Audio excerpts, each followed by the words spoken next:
जिस समय अंतिम समय होता है जीव का, या जिस समय गर्भ में होता है, दोनों स्थितियों में, गर्भ में उसे बहुत जन्मों की याद आती है, तो वो व्याकुल हो जाता है। ऐसे ऐसे कर्म उनके परिणाम से इस गर्भ में, एक बार प्रभु एक बार मुझे निकाल दो, मैं जाकर के मानव देह में ऐसे सत्कर्म करूंगा, ऐसा भजन करूंगा कि दोबारा मां के गर्भ में ना आना पड़े। जब अंतिम समय होता है तो जितने इस जन्म में दुष्कर्म या सत्कर्म के सब सामने घेर लेते हैं, बहुत जन्मों के कर्म संस्कार छा जाते हैं, और जो उसको योनि मिलनी होती है वही चित्त अटक जाता है आगे। बहुत सावधान, बहुत सावधान। कह रहे हरिराम व्यास जी, 14 लोकों में घूम कर, मेरी स्मृति इस समय जागृत, 14 लोकों में घूमा हूं, हर जगह सुख भोग की लालसा में हरि का विस्मरण ही होता रहा। हरि का स्मरण कब होता है अखंड?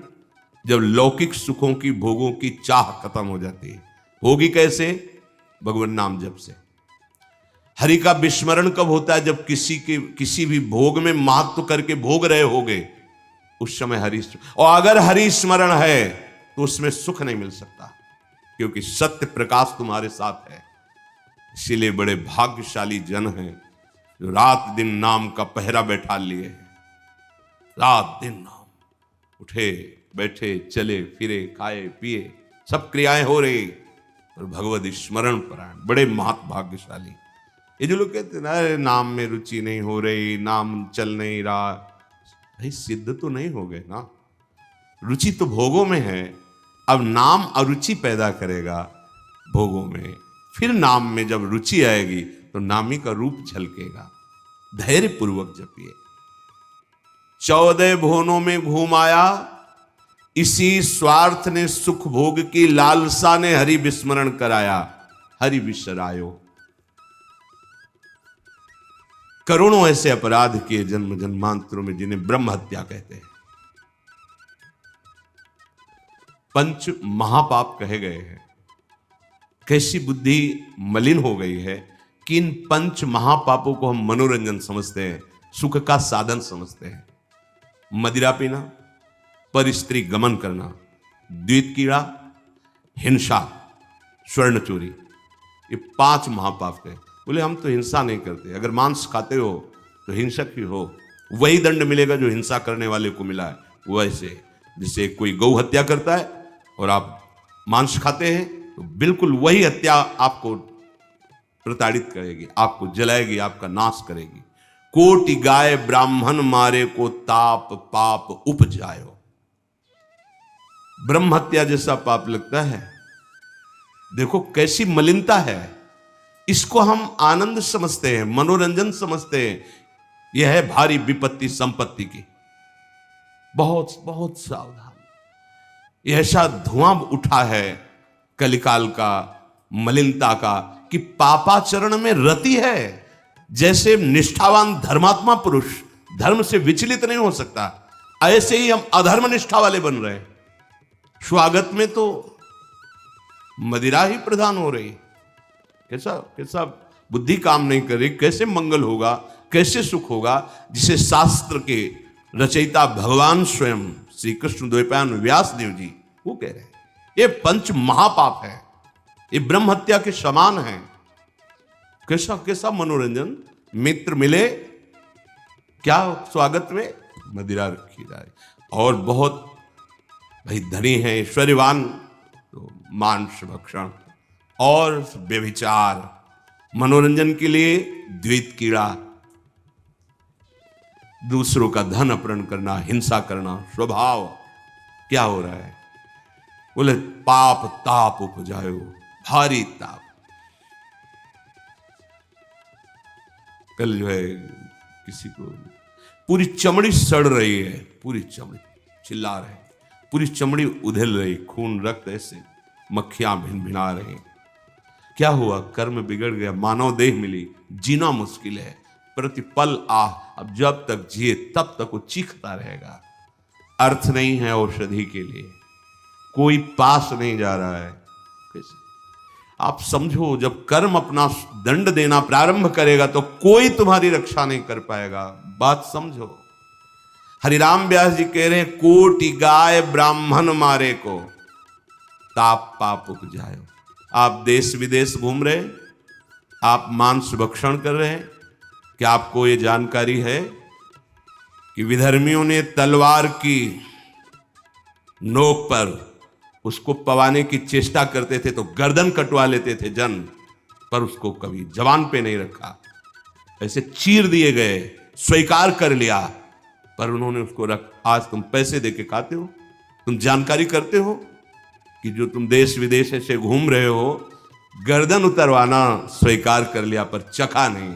आज तुम्हारी बुद्धि इतनी भ्रष्ट है कि तुम पैसा देकर उसे खाते हो और अपने को मनुष्य कहते हो, अपने को जो जो भी नाम दो कि हम ये सनातनी, हम ये धर्म में चलने वाले। आप क्या, सनातन भगवान का नाम है, भगवान का नाम सनातन है, तुम भगवान के हो तो भगवान की आज्ञा का पालन करो। तुम्हारे लिए जो बना हुआ आहार है उसे आप पाओ, धर्म पूर्वक चलो। महापाप हम हर्षित होकर करते हैं, बातें बड़ी बड़ी ज्ञान वैराग्य बड़ी उन्नति की बातें करते हैं, और हमारे आचरण कैसे होते हैं। सुधार करो भाई, सुधार कर लो। अगर आपको ये मानव देह मिला है तो संभाल कर लो, नहीं कितनी योनियों में भटकना पड़ेगा अभी पता नहीं। अज्ञान के कारण लगता है देख लेंगे, कुछ नहीं, सावधान हो जाओ। यदि आप जिस पशु का मांस खाते हैं उसी पशु की हत्या का आपको पूर्ण दंड मिलेगा। यानी कि मैं खरीद लाता हूं, मैं कोई हत्या तो नहीं करता, लेकिन आप पा रहे हैं ना, वही पाप आपको लगेगा, वही। कर्ता प्रेरक अनुमोदन। आगे कह रहे हैं, कभी नीच प्रवृत्ति धारण करके, नीच योनि में जन्म लेकर के नाना प्रकार की चोरी कपट छल, बस कैसे पेट भरे। कभी बहुत विद्वान होकर के विद्या के अभिमान में तर्क विवाद करते, प्रकांड पंडित थे, ये जहां भी जाते थे विजयश्री विद्वता से प्राप्त करते थे। तर्क, जिह्वा में ऐसी प्रवीणता थी, कोई इनके सामने टिकता नहीं था। तो वहां फिर नमस्कार, पूजा, सम्मान, वाहवाही। कबहू क विद्यावाद स्वाद लगी, ब्राह्मण हुए पूजवायो। जब कोई प्रणाम करता है, नमस्कार करता है, प्रशंसा करता है, अच्छा लगता है। वो अच्छा लगना देह भाव को पुष्ट करके भगवत विस्मृति के गर्त में गिरा देगा। कभी तो इतनी गरीबी देखी है, कभी किसी योनि में ये देखा कि राजा बन गया, छत्र चवर बड़ा वैभव, लेकिन उधर गरीबी में भूख से व्याकुल होकर भगवत स्मृति रहित जीवन गया। कभी इतना वैभव कि उसके अभिमान में प्रभु को भूलकर भटकता रहा। ये ऐसी माया है कि जो जहां है उसी में आसक्त है। महाभारत में प्रसंग आता है, भगवान व्यास देव जी जा रहे थे तो एक नाली का कीड़ा निकलकर बड़ी तीव्र गति से मार्ग को लांघ रहा था। वह भाई इतनी रफ्तार से आप जा रहे हो, क्यों, क्या पीड़ा है तुम्हें? बोले उस साइड की नाली में मुझे जाना है और भयभीत हूं। क्यों भयभीत? तुम्हें गाड़ी की आवाज नहीं सुनाई दे रही? बैलगाड़ी आ रही, वो हमारे ऊपर चढ़ेगी तो मैं मर जाऊंगा। भगवान व्यासदेव जी सर्व भाषाओं का ज्ञान रखने वाले, उन्होंने कहा तुम्हें इस कीड़े शरीर से इतना प्यार है? अरे ये शरीर नष्ट होगा तो दूसरा शरीर मिल जाएगा। बोले आपको जो व्यास शरीर प्रिय है ना, ये उतना ही हमें ये कीड़े का शरीर प्रिय है। भगवान व्यासदेव जी ने कहा बड़ी भगवान की विचित्र माया है, अब हम तुम्हारा परम कल्याण करेंगे। तुम एक बार मेरे कहने से रुक जाओ, अभी शरीर छूटेगा और तुम सुख को प्राप्त होगे, तुम्हें दुख नहीं मिलेगा शरीर छूटने के समय। स्तब्ध किया उसको, ओ गाड़ी आई कुचल के। उसका फिर चतुर्वर्ण में जन्म हुआ मनुष्यों में।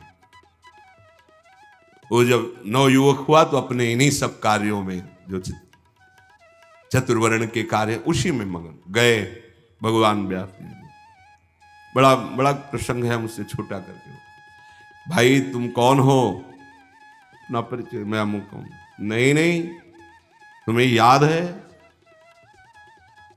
अब स्मृति जागृत हुई, हाँ मैं वही कीड़ा हूं जो आपसे।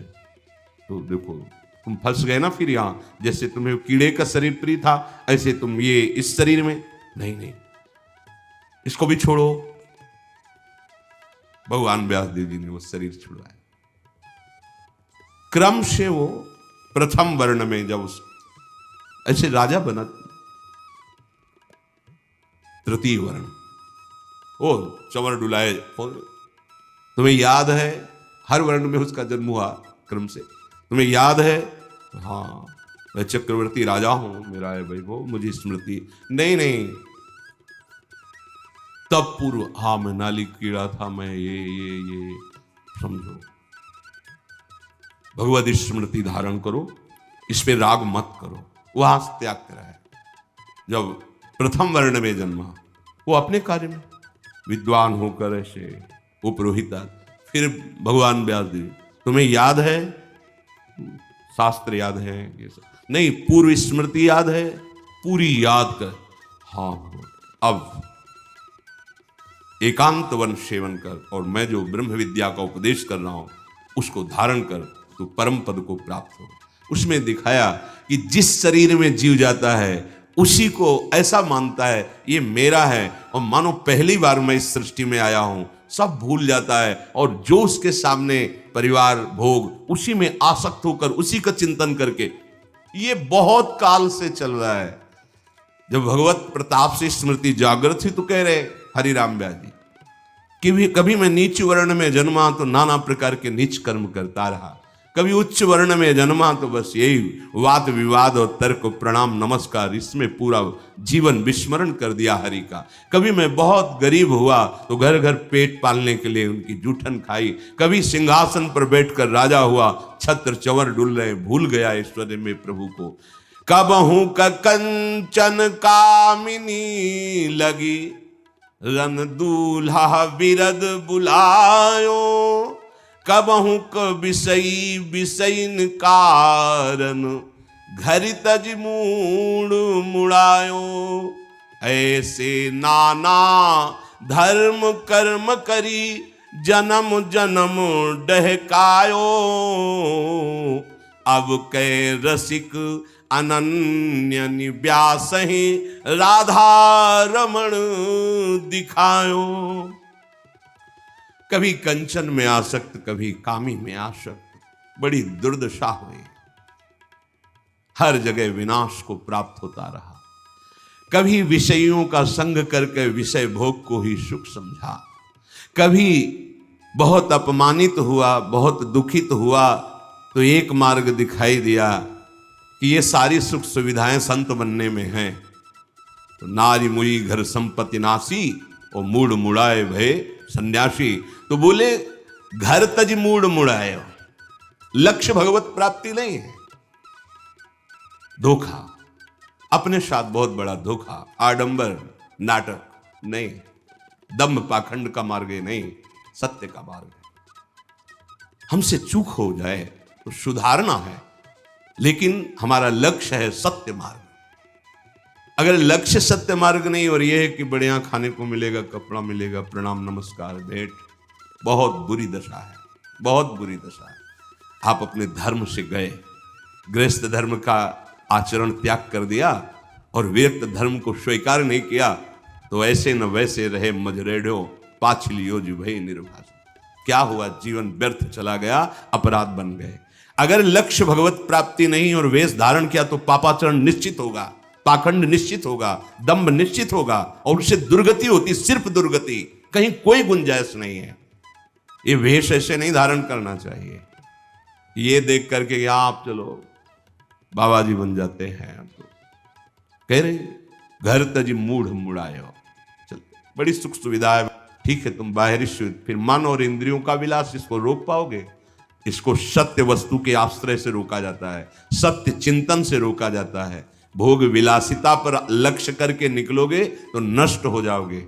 ये मार्ग ऐसा नहीं है, खिलवाड़ नहीं है कि मेहनत नहीं करनी पड़ेगी। पेट भरने के लिए लोग 8 घंटा मेहनत करते हैं, चंद रुपए मिलते हैं, परिवार का पोषण करते हैं, अगर नाम जप करते हैं तो उनको वही गति मिलेगी जो एक योगी को प्राप्त होती है, जो एक भगवत मार्ग के पथिक को प्राप्त होती है। आपको बढ़िया बढ़िया भोजन वस्त्र सुविधा सब मिल रही, किस लिए? कि आप निरंतर अपने इंद्रियों को शासन में रखकर भगवदानंद में डूबने के मार्ग में चल रहे हो। चलो निकलो, भगवान की माया ने सहयोग कर दिया, चलो निकलो। तुम्हें अब चिंता न खान पान की करनी, न वस्त्र की करनी, न व्यवहार की करनी, निकलो भगवत चिंतन करके। ये मार्ग है। अगर इसको आप प्रयोग में लेना चाहते हैं, इस वेश को अपनी वासनाओं के प्रयोग में, तो निश्चित जिस दिन विधान लागू होगा तुम्हारे कर्मों का, तो भारी दंड मिलेगा। इसलिए सावधान। हरिराम व्यास जी कह रहे हैं ऐसा भी किया, पर ऐसे नाना धर्म कर्म का करके जन्म जन्म भटकता रहा, लेकिन बात नहीं बनी। ये सब ठगे गए। हम ये जान ही नहीं पाए कि हमारा अंशी प्रभु श्री हरि है, और उसका स्मरण करने से ही सब बात बनती है। अब इस जन्म में कृपा हुई। हरिराम व्यास जी कह रहे क्या, अब के रसिक अनन्य ही व्यास है, राधा रमण दिखायो। अब की कृपा हो गई और रसिक अनन्यों का संग मिल गया, जिससे राधा रमण जी का साक्षात्कार हुआ। राधा रमण, श्री प्रिया प्रीतम, श्री लाडली लाल। भगवान का नाम सर्व विजयी। अब तो कुछ समझ में नहीं आता, बस एक बात समझ में आती है, ए भाई नाम जप लो जैसे बने।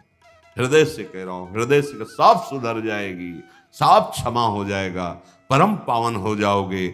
जितनी तुम्हारी इंद्रियों ने तुम्हें फंसाया है, इनको वैसे ही जलाकर पवित्र कर देगा ये नाम। बस आप इंद्रियों में तदात्म मत होइए। ये बहुत जलन हो रही, बहुत ये उनको हो रही जिन दुष्ट इंद्रियों ने मुझे बार बार अनेक जन्म से भटकाते हुए हरि से विमुख किया है। अब उनको दंड मिल रहा है। और होता क्या है, अज्ञान के कारण हम उनमें तदात्म हो जाते हैं और कहते हैं बहुत जलन हो रही, तो हम फिर मनोरंजन में लग जाते हैं, प्रभु का नाम छोड़ देते हैं, प्रभु के मार्ग को छोड़ देते हैं। श्री बात प्रबोधानंद जी महाराज कह रहे, श्री कृष्णे तस्य नाम स्वत तदनुचरे नागसामस्ति मेन्तः। हे श्री कृष्ण, आपका नाम महान महिमा में परम सुख प्रदान करने वाला है, पर मैं उसको भी नहीं जप पा रहा हूं।